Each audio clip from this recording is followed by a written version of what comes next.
Hey everyone, welcome to my channel. I'm joined by Lewis Harding of Lewis Harding Invest on YouTube. So if you're not already, first thing to say, go subscribe to Lewis's channel. And in today, you might have seen we've got some hot topics to talk about, as you might have seen in the title, but it's going to be all about top stocks to buy in 2022, some conversation about what's happened in 2021. And also we're going to really emphasize the fact that you should not be buying AMC.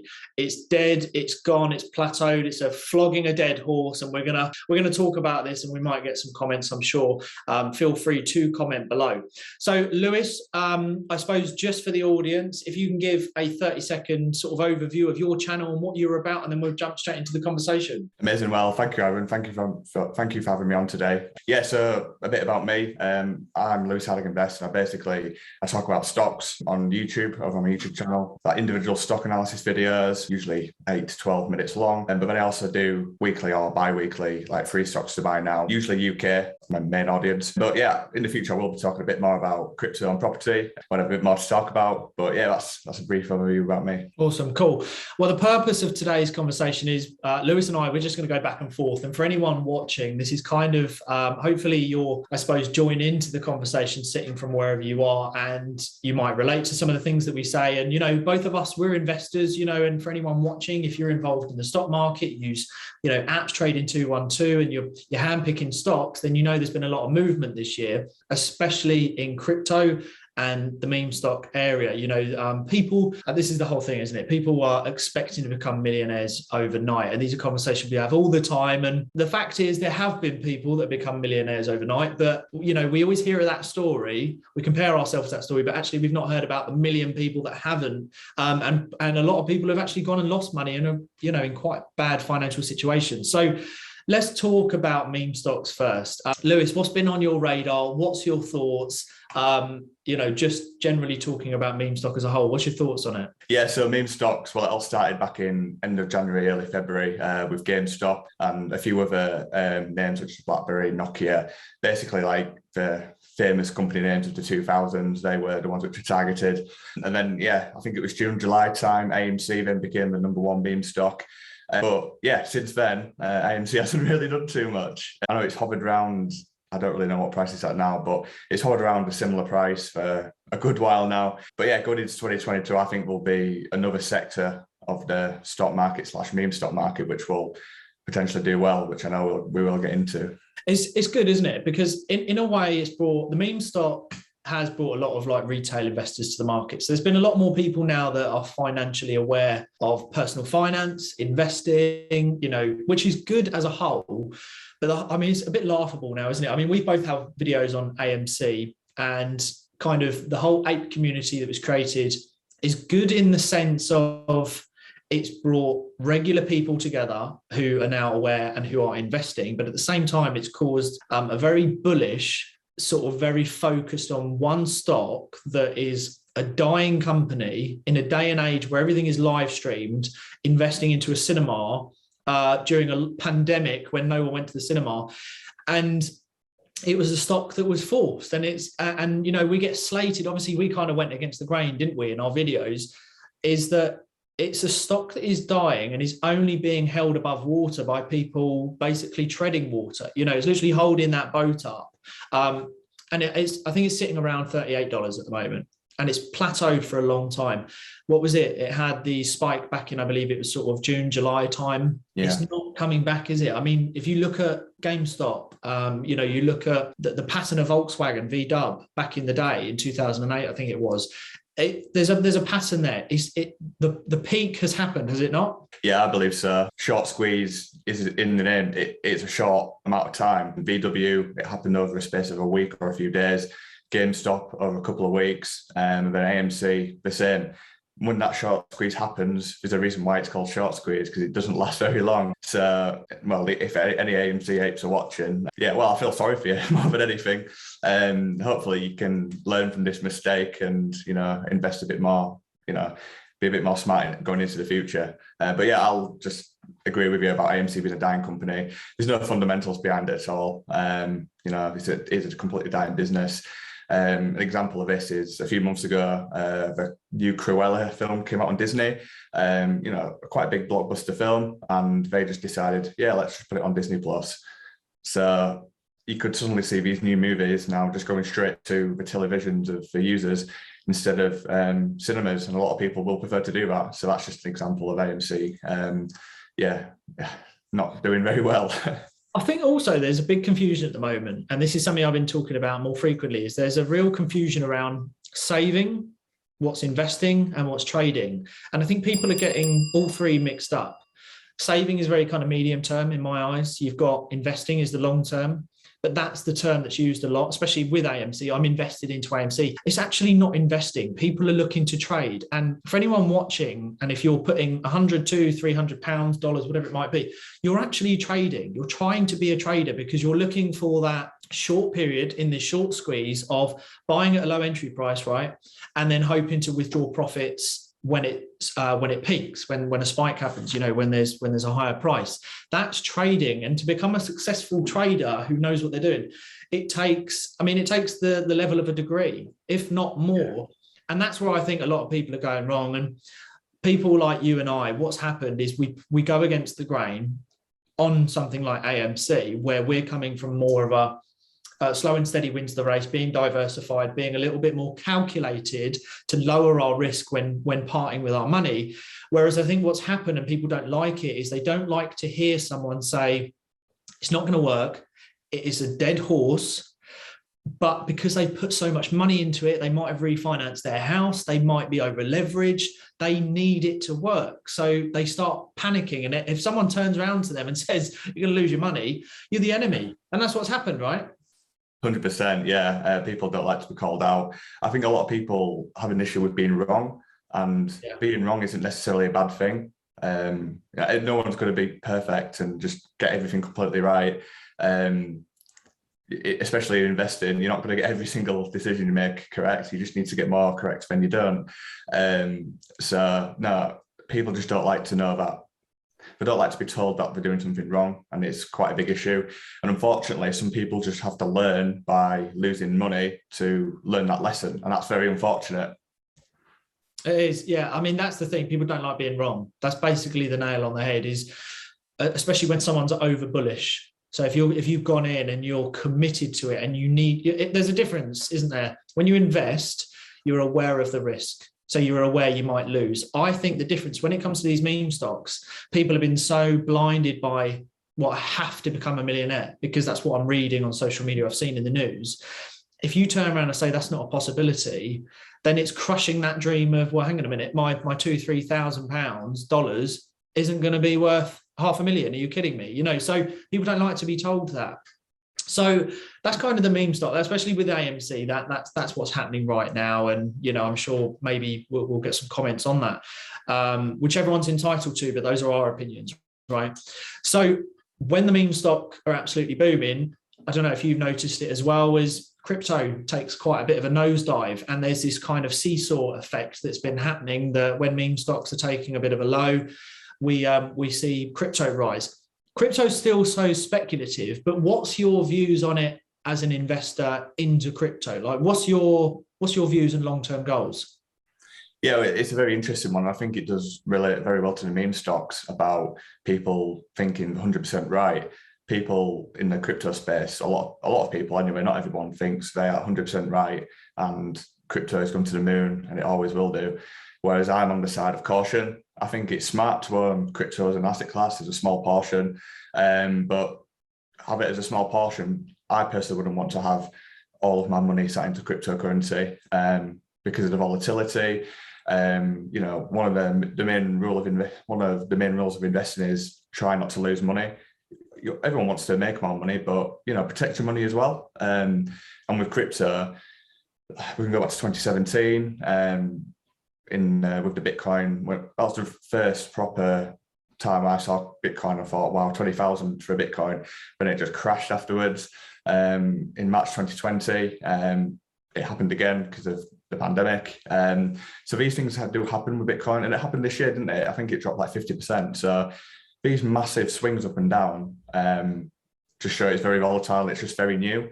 yeah, sure, it might be the future, but just be on the side of caution with it. That's the way I'm taking it. I'm holding some Bitcoin. It's a very small part of my investment, but apart from that, I'm just, being very cautious with it.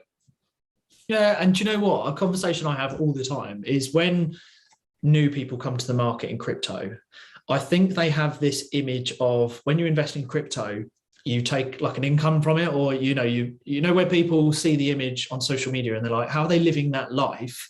I think they're under the assumption that you take some form of an income. And I know you can take some dividends in certain areas of crypto, but as a whole, it is just an investment. And I think people are blinded by thinking that if I invest into crypto, my chances are that I'm going to do very well. I'm going to become very wealthy and I can live a luxury lifestyle. It's not that. I mean, it's so speculative. This is my view on it. I sort of always say to people, it's great to look at your charts and your portfolio and you're like, oh my God, I'm up 20%, but you don't do anything with it. If you're investing like the long term, like we are, it doesn't matter what it's doing right now, because I'm looking 5-10 years and beyond. The other way that I would say, I don't know what your thoughts on this are, Lewis, but if you're going to be investing into crypto and you're making significant gains and you are one of those people that, invested a small amount perhaps early on and you've made gains, you also need to start looking at, okay, I've made gains. When am I pulling out that money? And then what am I going to use with that money? And I think too many people at the moment are caught up in going, I've made $4,000 or $5,000, pounds, whatever it might be, and they don't do anything with it. If you're not going to do anything with it, what's the point? Do you find that too many people don't really know their outcome? Yeah, people don't have a strategy at all. A lot of people are just putting the money into it, hoping it goes up.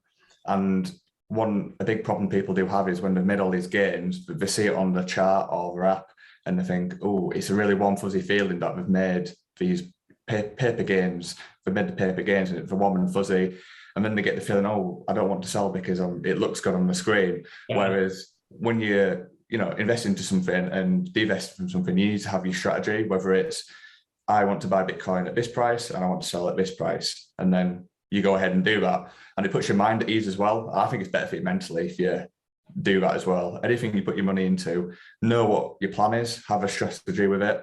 If you're holding Bitcoin for the next decade or you're holding it for next year, just make sure you know what you're doing with it. Yeah, and cost averaging as well, because a lot of people, if you're working hard or you've got a certain amount of money and you've got £400 or £500, whatever it might be, and look, you've decided that you're going to go into crypto. My thoughts and recommendations on this is cost average, because everyone likes to invest. Everyone likes the idea of putting their money and seeing it in a chart. I get it. We both get it. But cost averaging reduces your risk, and also it allows you to spread that risk. I don't think people prefer that way if they've just started, because they like that instant satisfaction of having a larger sum in a stock that shows a bigger return. But ultimately going forward, if you are going to be a smart investor, and, we're obviously kind of coming from more of a grounded level here, perhaps with a little bit more knowledge that we can offer other people. And by no means, we've not made it or anything like that. But the way that we're talking is that spread risk, diversify, cost average is a brilliant way and a proven way. I mean, it's a blueprint. Look at Warren Buffett. Look at all the successful billionaires. Ray Dalio. They talk a lot about compounding effect, and that happens by spreading risk and cost averaging. So, what do you think it is that appeals to these young people? Why is everyone in such a hurry to dump their £500 just into one stock? Yeah, I think a lot of it. So over the past year with the pandemic, I think what I've seen is, for example, sporting events have, this might be a little bit off topic, but sporting events have not been taking place. And a lot of people who are big gamblers, because there is big gambling in the UK, for example, if sporting events weren't happening, where these people are going to put their money, and they start seeing crypto, they start seeing the meme stocks. And a lot of these people have been putting money into the crypto. So if the money isn't going into betting, it's going into crypto. And that is one thing I do think has happened over the past, since the pandemic, especially. And you've got people with that mindset coming into it, thinking, oh, we're going to win big. And they've seen, everyone who's been in crypto for the past year has seen big gains, and people think it'll last forever. So that's a quick point on that. Anyway, I've never even thought about that. That is too true. if you're a gambler and someone is a gambler and they're in that habit, obviously it's like a fix. Where am I going to put my money? Yeah. And obviously, I can tell you now, I know so many builders who sit in that yard and who have had conversations because they've relayed it to me and they're like, oh yeah, my friend's just, bought this amount and I need to get into crypto, and they don't really know why they're doing it. It's because someone else is saying it. And just quickly jumping back to AMC, specifically on that stock. I mean, if you go down Reddit or on a Twitter feed, I can tell you now, if you look at 100 posts, you'll have 50% of the people saying, should I buy now? Should I sell? It's crazy that it's almost like me going to you, Lewis, what should I do with my money? Why on earth would you decide what I do with I mean, the whole thing's nuts. And obviously we spoke out about that, and it gets a lot of hate because you're going against the grain and you're going against a movement that needs to make the money because so much money is involved. So asking other people or talking to your mate down the pub and he or she supposedly made X amount of gains should not be the reason that you go and invest. So I just wanted to clarify that for everyone. However, Lewis, if we start talking about areas that perhaps, okay, look, let's say someone's watching this in the audience and they're like, okay, agree with what you're saying, disagree with what you're saying, but what are we going to look for in 2022? What are companies perhaps we can go and buy? Because we want to buy stocks. What are we going to buy? If you go first, what's the areas that you're looking at or companies that you think are up and rising? Yeah, so I think a certain sector could be the next meme stock area, because there's clearly a big community on Reddit, millions of users willing to push up stocks. The Donald Trump stock a few months ago, that one did really well. But in 2022, it could depend on a few things happening, but weed stocks. So if the United States legalizes cannabis, across the full country, I know certain states do, but it needs to be across all the states for the industry to really start booming. If that does happen, then I believe that some of these weed stocks, which are listed in Canada and listed in America, could potentially be the next meme stocks, because it'll be the next trend, and people will see, oh, it's getting legalized, and then this big community might come towards it, and then you might see, these stocks get really, really pushed up because of all of them factors. Yeah, I agree with that. I know people that, again, are involved in sort of the cannabis sector and they've already bought stocks, but again, it's one to watch. I'd also second what Lewis said. And I think for me as well, I've spoken about it before, but obviously there's been a lot of media sort of attention around this metaverse that might be happening. So for anyone watching this, if you don't know what the metaverse is, go check it out. It's basically Facebook have now called themselves Meta, and it's a way forward to create this virtual reality where eventually business, gaming, new currencies, everything could happen within. It's like real life, but in a virtual way. I think within that space, I think for anyone watching is to see what could be. Obviously, there's all these gaming companies, but there are so many gaming companies. So I think it's kind of like needle in a haystack. But if people are looking to look at that next big stock, what are your thoughts on, I'm talking about healthcare, someone who could get a leading contract in healthcare, surgeons performing virtual operations first, that would be a huge boom. I think the Ministry of Defense, imagine testing weapons before you actually go and use them. And I also think things as like design software, architects, people that can design these buildings, rooms that we might end up working in a virtual reality world. I think these are companies that we should be looking at and noticing now that might end up booming. Obviously we believe in slow and steady, but these companies might boom. What about altcoins? Because I know that's a big topic at the moment. What are you looking out for in coins? Yeah, so any altcoins like relating to the metaverse, I think that's a potentially interesting sector. I've always thought in video games, for example, there should be some sort of currency which should be universal across all games. I think that would be very, very powerful because video gaming is becoming one of the biggest entertainment industries in the world.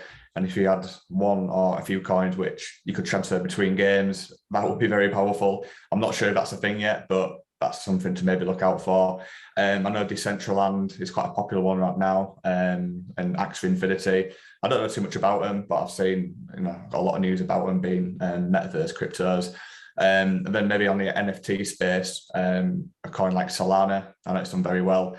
this year in particular. But it looks like Solana might be a bit more of a streamlined Ethereum in terms of, you know, the fees involved, the gas fees with Ethereum is causing a few issues. But yeah, the NFT space is very interesting. You've got brands such as Nike, Louis Vuitton, creating like virtual products for in the games, and then in the metaverse you will have, you know, your Gucci handbag and stuff, and that's very powerful, and they'll do well from it as well. So there's a lot of factors, but there's a lot of things to look out for. Yeah, and also for anyone watching as well is, you know, consider things like there are a lot of gaming companies like Fortnite, you know, Call of Duty. There's all these different companies that could go into a virtual world, if not are already doing some form of a virtual reality gaming experience. But things like, I mean, look, imagine this, everyone who's watching, is that imagine if Rockstar brought a virtual reality Red Dead Redemption. Imagine that, or GTA. So Rockstar is a huge player. So for me, I'm thinking, does Rockstar have a huge growth opportunity? I believe absolutely. So that's a stock that I'm looking at probably picking up very shortly, is where will Rockstar, and reading some reports on. And again, I mean, look, we're talking about it. Do your own due diligence. Like, I'm not just going to go buy Rockstar because I think it could be one of the biggest players in virtual reality. I'm gonna research about it. I'm going to learn about it. I'm going to see forecasts. I'm going to see what's happening, discussions, and then I'll make my decision on that. And I think there's so much potential if we can just see beyond 2, 3, and 4 years. But I think so many people are caught up on the here and now. I need to make my million right now, and anything that's going to take too long, I don't want to know about. So, you know, look a little bit further and see these potentials, especially in the metaverse. In regards to investing right now, what are you sort of investing into right now, you know, with everything that we're aware of, you know, kind of where are you diversifying at the moment? Yeah, so that's an interesting point. So I've got a few different things going on. I'm currently buying a property which is going through legals right now, which is great. A potential inflation hedge, which is, you know, good stuff. But in terms of like the, you know, stocks and stuff, a few ETFs that I'm in at the minute. So I've got one called Emerging Markets, Internet and E-commerce. So essentially what that is I'm invested in China, India, Brazil, emerging markets, but I'm invested into the Googles, the Facebooks, the Amazons of these emerging countries. Right. And I believe over the next few decades, well, these countries are going to, you know, get bigger and bigger, get wealthier and wealthier. You've got hundreds of millions of people becoming into the middle class, a lot more money to spend. These people are not going to go through what our generation did, going from computers to smartphones. They just have smartphones in their hands right now. So I think these companies are something interesting to look into. And it's an ETF called EMQQ, something to do your research on. And then there's another one. I'm got some money into small cap, world small cap ETF. I know your good friend Andrew Craig spoke about in UK small caps before. I think a world small cap might be an interesting proposition as well. And then, yeah, I'm also invested into a little bit into some equity crowdfunding companies. One which was Free Trade. The investing app, I managed to invest into them a couple of years ago, and that's done relatively well. That one, equity crowdfunding, is a lot more risky than your general investing because there's no liquidity in it. But it's something which may potentially be worthwhile over the long run. But yeah, they're a few bits I'm looking into. I've got a few individual stocks as well. I know you mentioned Rockstar. I've actually recently just invested into Activision Blizzard, the makers of Call of Duty.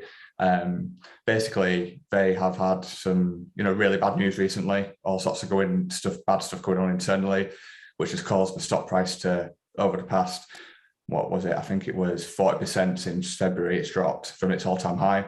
And well, a lot of these companies, bad things do happen, but then they come around from it. It happened to Microsoft in the 90s. Those potential like Microsoft could have been broken up because it was a big dominant company. And Facebook a few years ago, with that big scandal they had, their stock price collapsed. But yeah, so these things do happen. And if you can find companies which you think are at a good price, then even in a market where it may seem a bit overheated, you can still find deals. Awesome. Well, that's a good insight, and hopefully people will take things away. And also just understand actually that everything you're investing in, you know about, you're doing due diligence and you've made your own decision. And that's the whole important point. You know, that's what I try and get across all the time. I think for me as well, just before we wrap it up, Lewis, is for anyone watching is to not overlook commodities as well. You know, gold and silver, yes. Is it the most exciting thing? No. Does it jump up 20, 30% overnight? Absolutely not. But what I will say to anyone watching this is really research gold. It is such an insurance policy. It's such a good hedge against inflation. It's very, very liquid, and it's adaptable to any kind of currency. So it's really well proven, 3,000 years plus history. So anyone that is looking to add a bit of security to your investments, yes, it's not a meme stock. You're not going to become a millionaire. But what I can tell you from investing into commodities over a 10, 20 and 30-year period, you will have a very nice, secure safety net that also has some tax benefits as well, and also inheritance benefits, e.g. literally handing over in your hands your physical gold. So don't overlook commodities. That's a nice little add to anyone's investment portfolio. Well, Lewis, I think what we'll do is we'll wrap it up now. Hopefully this has offered kind of a bit of a punchy value to people that have been watching this, a bit of an insight, and obviously we've had our opinions on a few things, and we both, Lewis and I, welcome any comments. Comments will not be turned off on this video at all, and you know, hopefully the point of it is it's, you know, for value basically. But Lewis, if you want to share your socials as well, and this video is going to be on both of our channels, and do connect with both of us. But yeah, Lewis, what's your channel? Yeah, so my channel is just Lewis Harding Invest. If you put that into the YouTube search bar, you will find my channel. I do have all my other socials, but YouTube is the main place where I create content. So I'd say if you want to, you know, see a bit more what I'm about, head over there. Awesome. I think what we'll do for anyone watching, I think we could probably cover off in the future some good topics, and maybe we'll make it a regular thing where we meet up and we'll do one of these maybe every couple of weeks, and we'll just put the world to rights, and people can join in the comments. So Lewis, appreciate you coming on, mate, and we'll speak very soon. Thank you very much, Aaron. Thank you for having me.